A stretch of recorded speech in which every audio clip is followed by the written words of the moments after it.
G'day and welcome to another big edition of the Ballarat Football Netball League Senior Footy Show. Thanks to our friends at McDonald's. I'm joined by Tara Murray from the Star Weekly. Thanks for joining us. Thanks for having me. Certainly shaping up to be an exciting week coming up in Ballarat football coming up this week, but we had some great games last weekend. It was, and you called me off the bench this week to get back in the hot seat and do a little bit, but yeah, definitely some exciting rounds.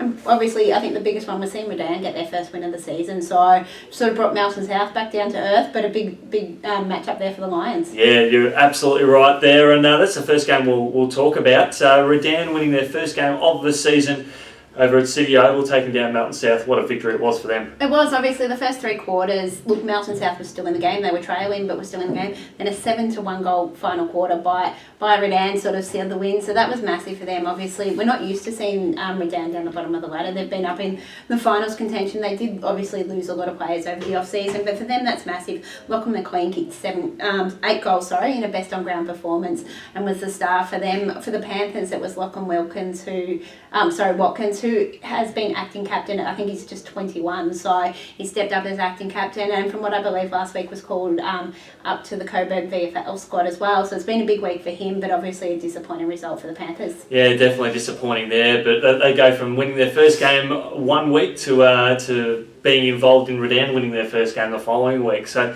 that says a lot about where sort of both sides are at. I think Macedon, it was a win that was going to come eventually. They haven't been a bad side this year. For a team that hadn't won a game all year up to that point, for a bottom place side, I don't think they've been the worst bottom place side in the competition of anywhere in Victoria. No, definitely, and probably not the worst bottom side we've seen in this competition over the last few years as well. So, look, obviously you've got the two sides which are down to the bottom of the ladder. It makes that battle for the wooden spoon interesting as well. Both teams are now one win apiece, so that could go either way. But yeah, obviously for Macedon, a win was going to come and it'll be pretty exciting up there. Win was going to come from Melton if they worked hard enough, and they certainly did against North Ballarat City, handing City their third loss in 4 matches. Melton, a very, very big win at home to keep its finals hopes alive. Look, I think that the key for Melton has been, it's not necessarily working hard enough.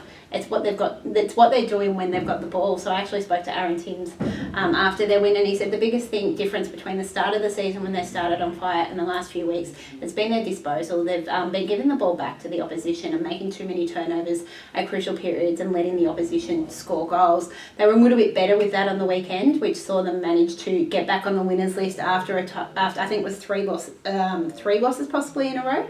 So for them, it was a massive win. North Ballarat did hit the front in that last quarter, but Melton were able to hold their nerve and get the win. It sort of brings Melton back into the pack.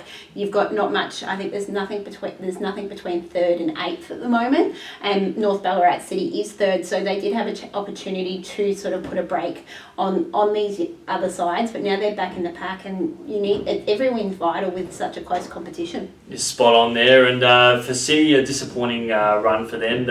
A side that was looking to finish maybe in the top 2, they've now sliding into the mix, and who knows, the way the season's going, where they are at the moment, they could be one of that group that falls out. Exactly, and I look, at the moment, the top 2 have sort of cleared out in Bacchus Marsh and East Point, but it's anyone's game with those next ones. You've got some really good sides in that one. Obviously, Darley's among that mix. Lakewood Injuries won a few on the trot to get back in there. Sunbury Lions, even Sebastopol down in 8th, and obviously we mentioned Melton as well. I think Melton plays a few of those lower sides the next few weeks, so it is a massive period of time for Melton if they can get some wins against those lower sides and get themselves back up in that top 6. Speaking of East Point, they enjoyed a big win over Darley at home in I guess a good return to form for them after dropping a close one to Sunbury the previous week. It is, and obviously, look, Darley's been an inconsistent side all season. They didn't have Heath Scotland coaching, which obviously he was suspended, I think it was for 3 weeks for abusing an umpire while he was playing. He could have had the option to coach, but decided not to.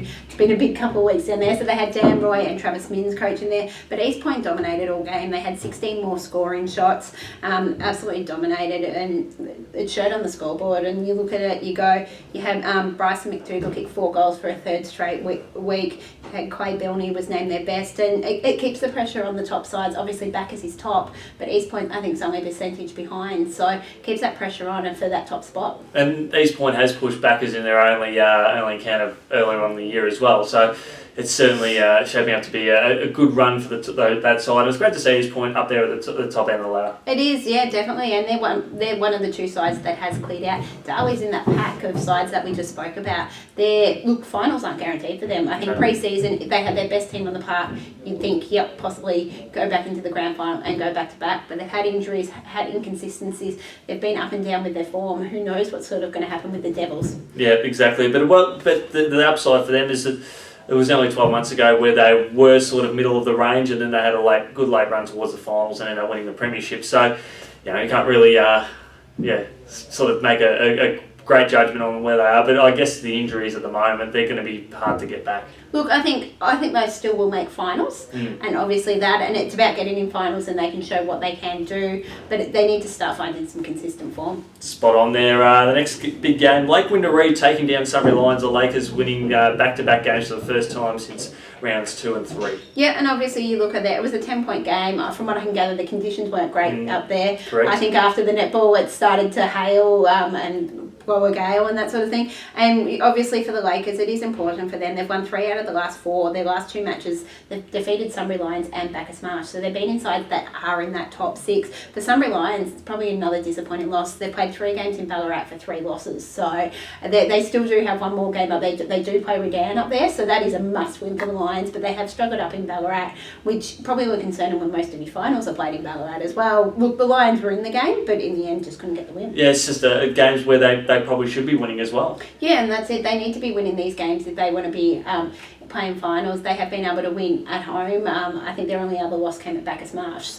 And that was in the end became a thriller after it looked like the game was over at 3/4 time. So they need to start winning, pick up a couple of these games to keep the pressure on those top sides. The other game we'll take a look at, Bacchus Marsh, comfortable winners over Sebas. There wasn't much separating the sides earlier on before the Marsh kicked away. Yeah, exactly. There was no troubles at quarter time. After quarter time for the Cobras, we sort of seen, for them, we saw what they sort of do and sort of their keys. You look at it, you had Aaron Willits and Ben Spades both kicked 4. I think Jake Owen kicked 3 and was best on ground. And you look at those 3 alone are sitting 2nd, 3rd and 4th in the league goal kicking. But it's not just about the goal kicking for them. You've got Jake Owen is that link man between defence and the forward line. I know Aaron Willits played at times, can even play a defensive forward role. He did that after quarter time against the Sunbury Lions when Aaron Christensen sort of dominated that first quarter. So while they're kicking goals, they're performing those other roles as well. And it was one of those keys we saw for Bacchus Marsh from last season to this season where they had to improve, and they've really showed it. Don't think Sebas should be too disappointed with their effort. I know they would have wanted to continue on the form and play some good footy, but they're up against the Bacchus Marsh side that were going to bounce back. Look, and it was a good test for Sebastopol, obviously coming off 3 straight wins, but they were playing against teams that